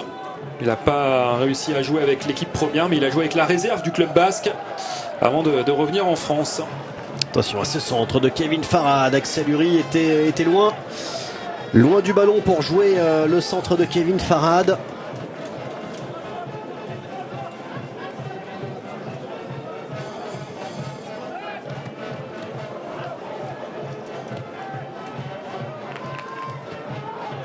Et là, il va y avoir un petit peu d'espace maintenant devant Elisso. Et long ballon anticipé par Rifi Mandanda. Le ballon qui a ralenti un petit peu, qui a surpris le gardien cristolien.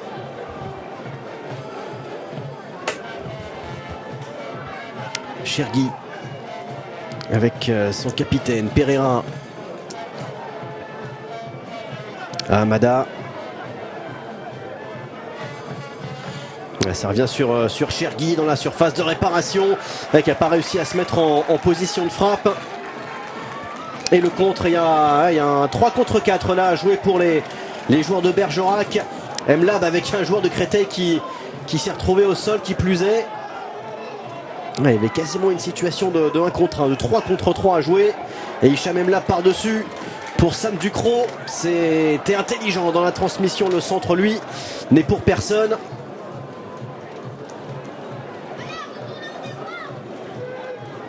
Ah, c'est dommage, il y a vraiment de belles phases de jeu du côté de Bergerac dans la construction. Le petit ballon par-dessus, c'est intelligent ça de la part de Nguinda avec Pembele. Il y a 3 Cristoliens dans la surface de réparation. Ça revient sur Chergui. La frappe qui passe au-dessus du but de Bergerac. Et toujours pas de tir cadré pour les Cristoliens. Non, mais au moins il a apporté de la présence là, dans la surface de réparation, Kamel Chergui.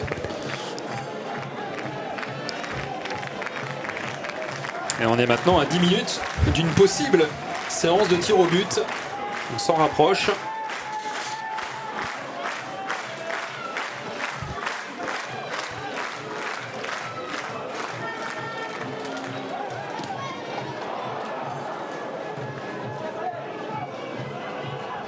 Axel Uri, là c'est bien joué, là il arrive à sortir du pressing de 3 joueurs et Kamel Chergui qui peut transmettre à Kevin Farad qui était dos au jeu, qui tournait le dos au jeu et qui était en plus en position de hors-jeu.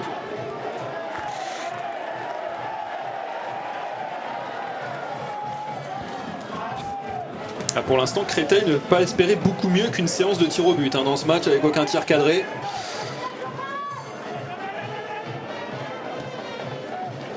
Hicham Emlab encore une fois qui renverse le jeu. Il aura fait beaucoup d'efforts Hicham Emlab dans son couloir droit.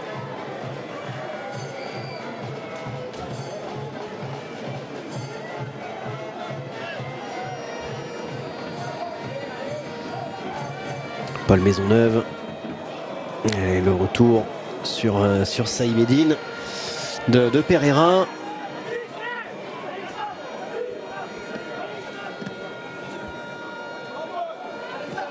Axel Uri, encore une fois, qui arrive à se sortir de cette situation avec Kamel Chergui qui est frais, qui a du jus. Peut ajuster un centre à l'entrée de la surface de réparation, pas de danger. Et la faussée de Jair en contre-attaque. Ah non, c'est trop profond ce ballon.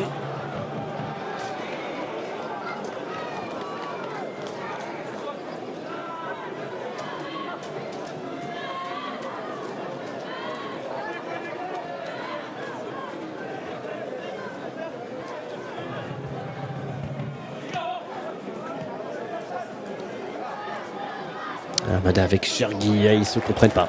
Kamel Chergui et Axel Uri. On a comme l'impression que c'est un peu l'histoire de ce match aussi pour les Cristoliens. Il y a eu beaucoup de petites erreurs individuelles. Attention à la vitesse de Romain Escarpite. La technique. Qui attendait le décalage avec l'arrivée lancée de Saïbedine.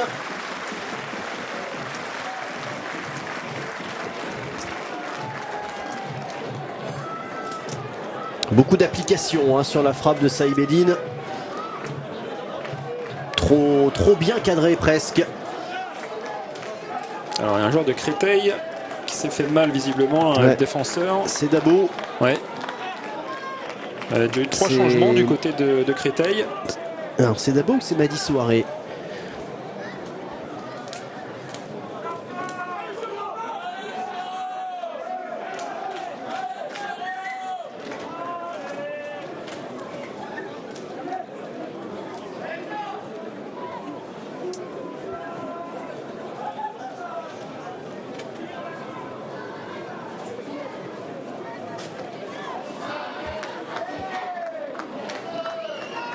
Alors il s'est fait mal ou est-ce que c'est, on va dire simplement une crampe? C'est la reprise pour ces deux équipes. Il y a eu une coupure là pendant les fêtes. Par exemple, les joueurs de Bergerac ont eu droit à 9 jours de coupure. Ils ont repris mardi dernier. Créteil aussi a eu quelques jours de repos depuis le 32e de finale de Coupe de France. Et c'est Madi Souaré qui était resté au sol, qui va être raccompagné par le kiné, le physio de l'US Créteil.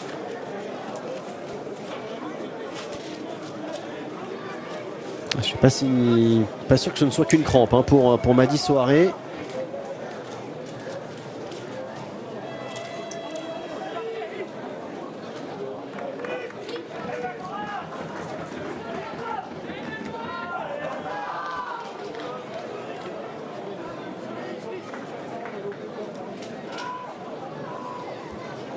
Il y a eu 3 remplacements effectués du côté de Créteil et les 3 fenêtres de changement ont été effectuées puisque Araujo avait été remplacé avant la mi-temps. Eh oui, exact.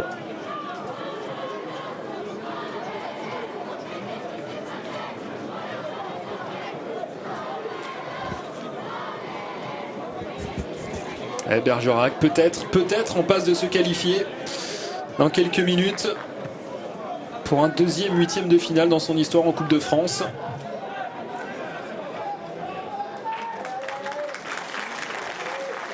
Il reste 5 minutes, ils vont peut-être avoir la supériorité numérique, à voir si Mady Souaré est en capacité de revenir.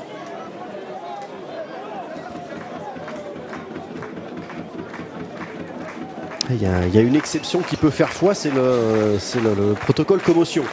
En cas de choc à la tête. Voilà, c'était pas la tête. Ouais, non. À ce moment-là, un changement supplémentaire est autorisé, mais là, ça rentre pas du tout en ligne de compte.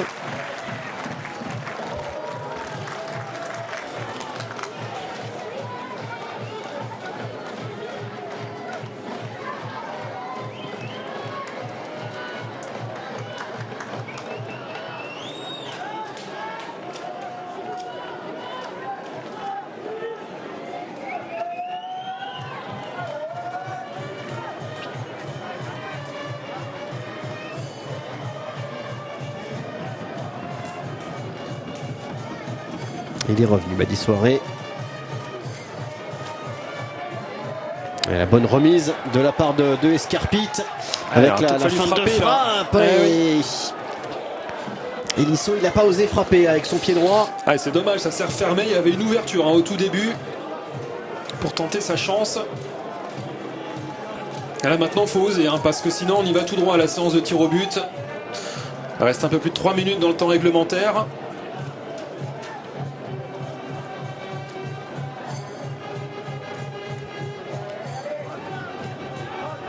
Ça revient sur Kevin Uri, le très bon tacle. Et la deuxième lame avec Ahmada qui permet aux Cristoliens de conserver ce ballon. Il est trop rapidement perdu une nouvelle fois par les joueurs du Val-de-Marne. On lui a pas parlé là à Elisson. Ouais, pas de faute sur Romain Escarpite. Et Pereira qui tire debout. C'était Aouladian, pardon. Chergui. Avec la montée de Nginda. Contrôle de la poitrine de Pembele dans l'axe. Très compliqué de conserver cette balle là pour les Cristoliens. Et c'est le défenseur Nginda qui va au pressing pour pousser Antoine Le Thiévan à dégager ce ballon très loin. Et Escarpite très seul désormais devant côté Bergerac.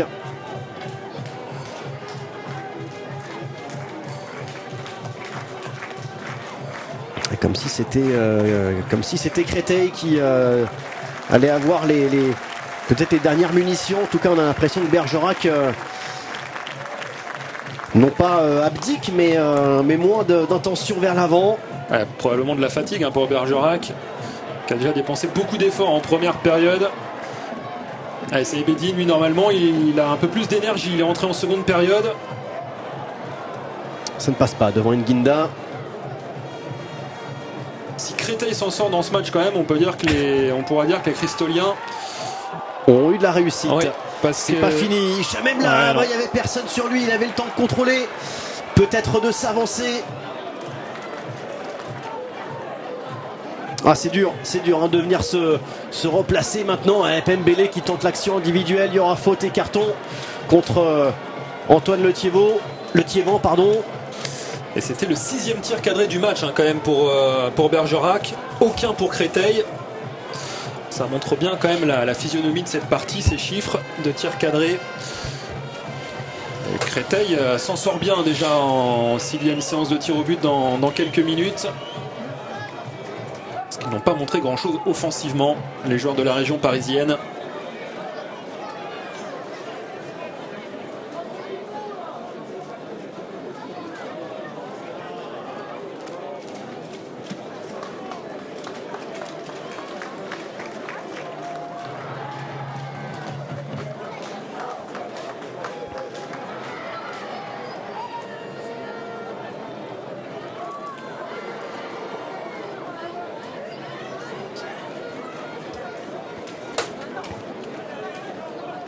Elle est dure, hein. Elle est dure cette fin de match. Heureusement qu'il n'y a pas de prolongation. Ouais, c'est pas faux.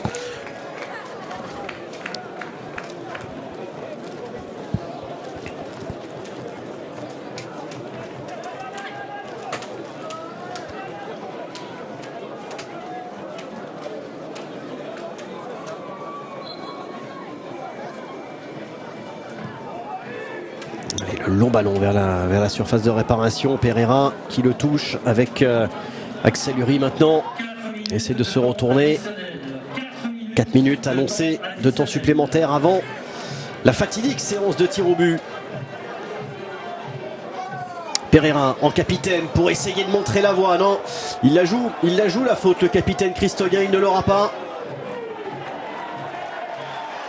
Et encore un peu d'énergie là pour Hicham Emlab. Avec Escarpit, Emlab encore, et on ne peut pas tout lui demander non plus à Hicham Emlab. Axel Uri, l'appel de Farhad. Ce sera de l'autre côté pour Chergui. Le centre de Chergui devant le but de Laborde. Deuxième chance. Ah, c'est pour personne, en tout cas aucun partenaire dans cette zone. Et Paul Maisonneuve qui se débarrasse presque du ballon, et c'est Escarpit qui a fait l'effort de venir descendre et pour le remonter ce ballon dans la surface de réparation. Escarpit qui a tenté le dribble peut-être de trop. Dabo s'en est sorti, et de l'autre côté c'est Chergui également qui redescend pour ramener le ballon et transmettre ce ballon vers Kevin Farhad. La sortie de Pierre Laborde. Belle anticipation de la part de Pierre Laborde. Fallait pas se rater pour Pierre Laborde. Sortir comme ça en dehors de sa surface. Ça a été très bien fait. Hicham Emlab avec Saïbeddine. Ça revient sur Emlab. On est dans les arrêts de jeu. Le centre et la sortie de Mandanda devant Romain Escarpit.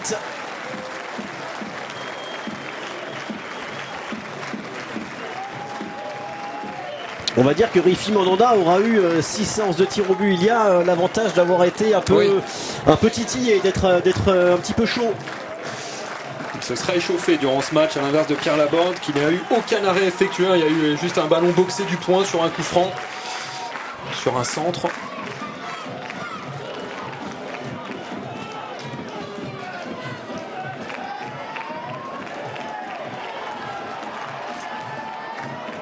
Ouais, moins de 2 minutes si les joueurs veulent échapper à la séance de tir au but. Et la faute d'Emlab.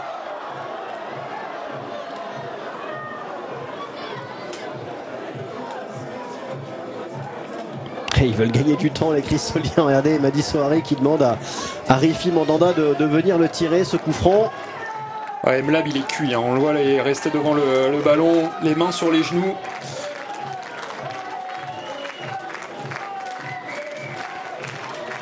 Lui qui, en sa qualité, on va dire, de leader technique, sera peut-être appelé à tirer. 6 séances de tir au but, il doit y avoir.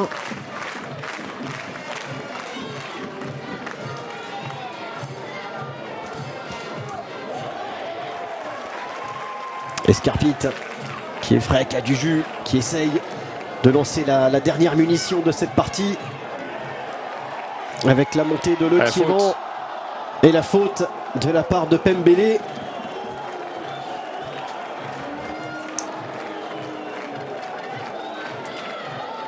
Ça va être la dernière occasion du match. La dernière sera pour les hommes du Périgord.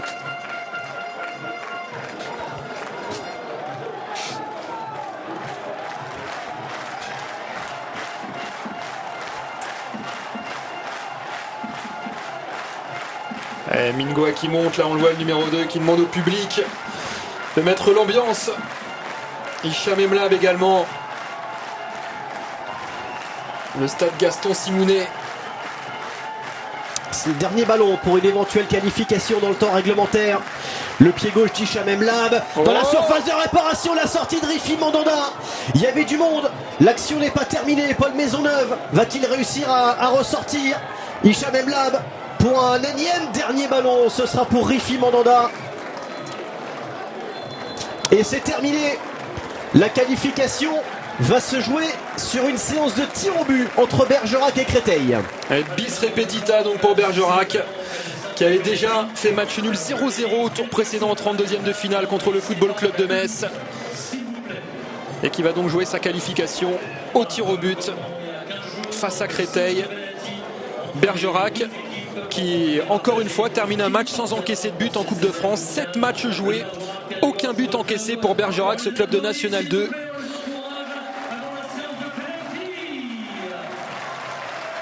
Créteil ne pouvait pas espérer mieux qu'une séance de tir au but. Aucun tir cadré pour les joueurs de la région parisienne,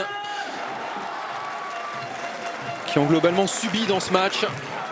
Bergerac n'a pas réussi à faire la différence. Ils vont peut-être le regretter, les Périgourdins.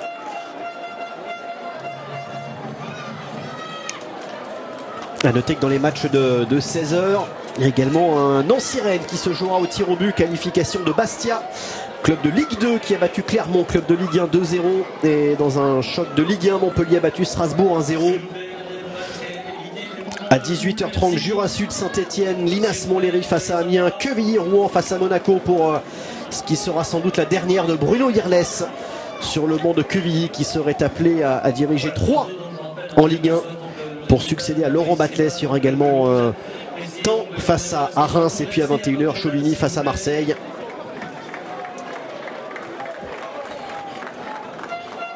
Et puis on vient d'apercevoir les deux gardiens, Pierre Laborde et Larifi Mandanda, ceux qui vont avoir un rôle clé là dans cette séance de tir au but.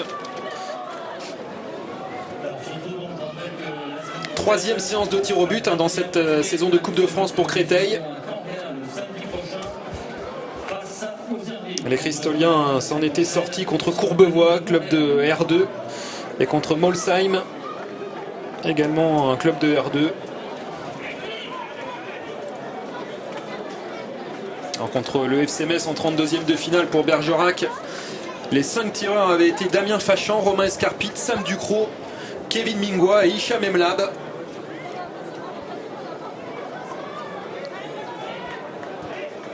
Pierre Laborde de dos lui avait sorti la tentative du Sénégalais Pape Matarsar pour qualifier Bergerac en 16e de finale.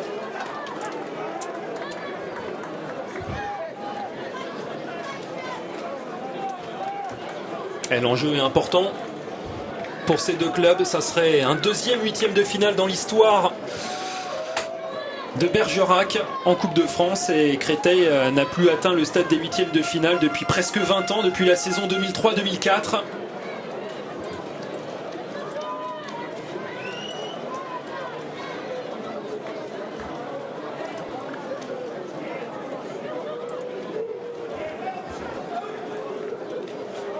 Pour Bergerac, ça serait dur de quitter la compétition alors que le club n'a encaissé aucun but en 7 matchs joués cette saison en Coupe de France.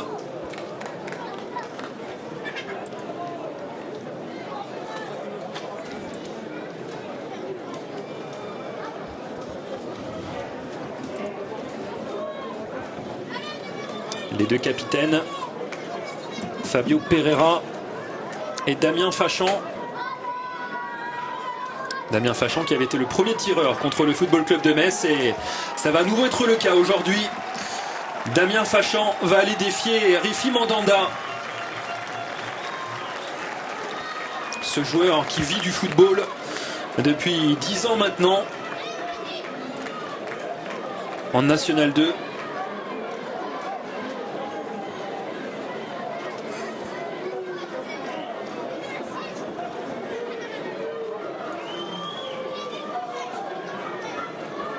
Damien Fachan qui a même joué à l'étage supérieur en national avec Dunkerque et Boulogne-sur-Mer.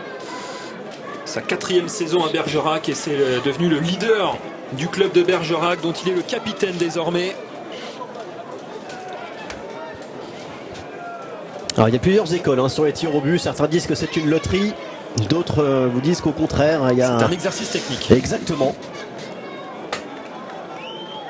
On dirait que c'est un peu des deux.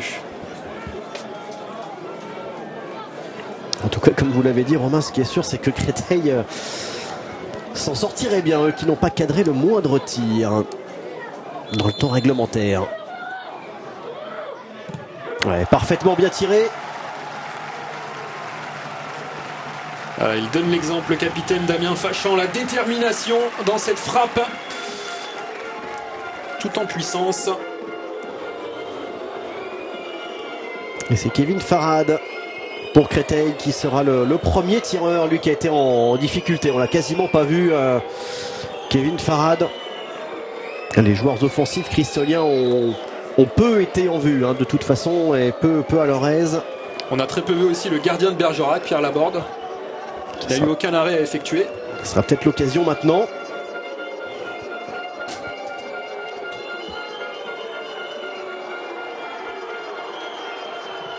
Ouais, là aussi, très bien tiré dans le petit filet, à contre-pied.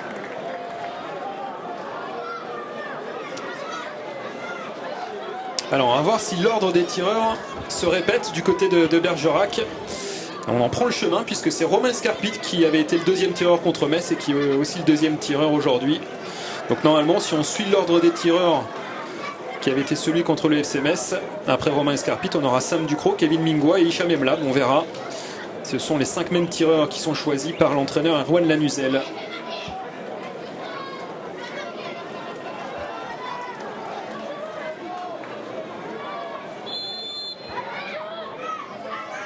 Oh, il était parti du bon côté cette fois-ci, Rifi Mandanda. Il y a eu de la précision dans le tir au but. Ah, c'est ce qui fait la différence quand le gardien en tout cas part du bon côté. C'est justement cette capacité à venir trouver cette zone-là. Précision, puissance, il y avait tout là dans le tir au but de Romain Escarpit, l'ancien de la Real Sociedad et de l'Olympique Lyonnais chez les jeunes.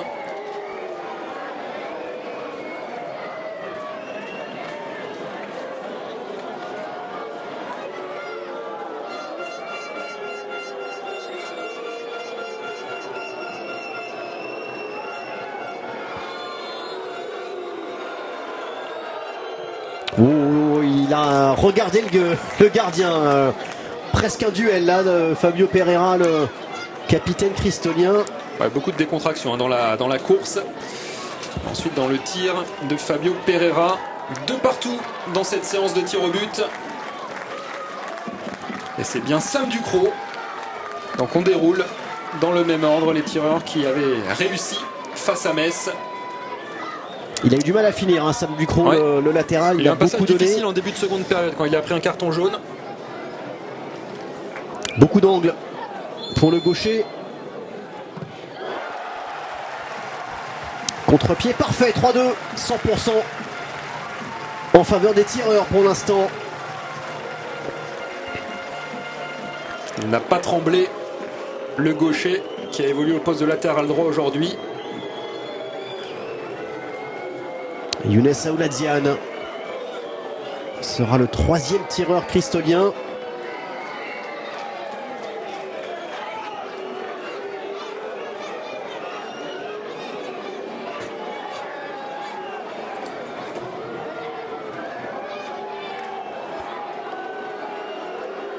Longue prise d'élan pour le milieu de terrain de l'US Créteil et c'est tiré au ras du poteau. Il était parti du bon côté, Pierre Laborde, et là encore la précision des tireurs qui fait la différence. 3 partout, ça devient stressant des deux côtés. Ah ouais, ça va devenir tendu là. Cette fin de séance de tir au but, c'est au tour de Mingwa.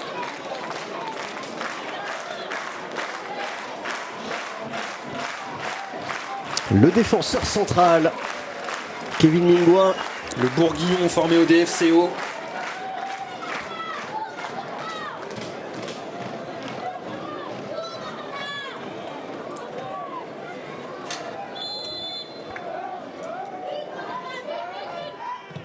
Oh, c'est tiré de l'autre côté, au ras du poteau encore.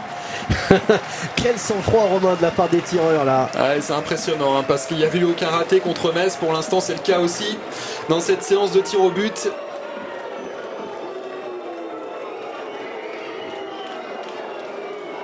Et le prochain tireur sera Axel Uri, c'est le premier remplaçant.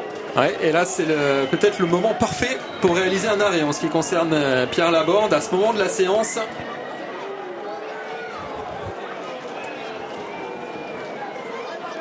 Il y en a qui préfèrent pas voir, pas voir ça.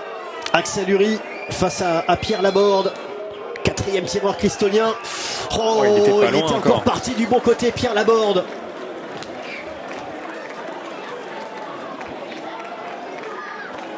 Il était pas loin de l'arrêter là, ce tir au but. Pierre Laborde, lui qui a remporté la Gambardella en 2013 avec les Girondins de Bordeaux. La génération Jérôme Prior, c'était cette génération-là pour les gardiens des Girondins de Bordeaux. Et donc le 5e tireur pour Bergerac, normalement, c'est Hicham Emlab. Voilà, donc les 5 mêmes tireurs que face à Metz.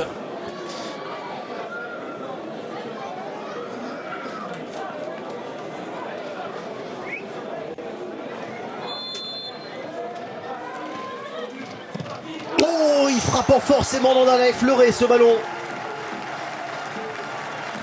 Ouais, ça chambre un peu. Ah, ils sont impressionnants quand même, les joueurs de Bergerac, dans leur détermination au moment d'aller tirer les tirs au but. Un moment de pression intense. Ils ne flanchent pas, les joueurs de National 2. Kamel Chergui, lourde responsabilité. Il faut marquer pour l'attaquant cristolien, sans quoi ce sera qualification de Bergerac. La donne est simple.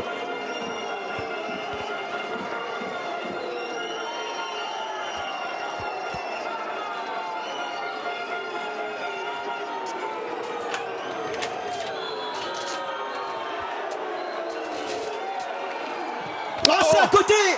C'est à côté, la petite course d'élan. Bergerac qualifié pour les 8e de finale de la Coupe de France. Ah, c'est un copier-coller du tour précédent. Match nul 0-0, victoire au tir au but, 5 tirs au but à 4, exactement comme face au FC Metz en 32e de finale.